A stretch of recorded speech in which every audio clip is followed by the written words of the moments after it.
शहरात प्रभू श्रीरामांची कलश शोभायात्रा संपन्न। अयोध्येतील प्राणप्रतिष्ठा सोहळ्याच्या पार्श्वभूमीवर सद्भावना सेवा समितीने केले होते आयोजन।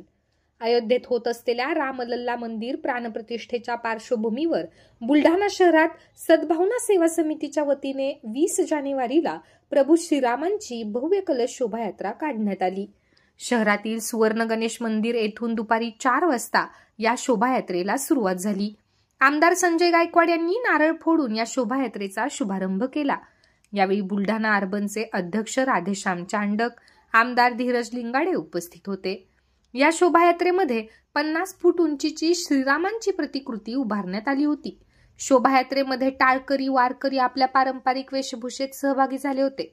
शिवाय प्रभू श्रीरामांच्या संदर्भातील विविध देखावे शोभायात्रेमध्ये साकारण्यात आले होते। चौकात फटाक्यांची आतिषबाजी करत शोभायात्रेचे स्वागत करण्यात आले।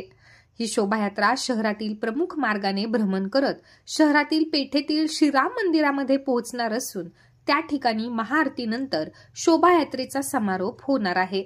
शोभायात्रेमध्ये शहरातील महिला मोठ्या संख्येने सहभागी झाल्या होत्या।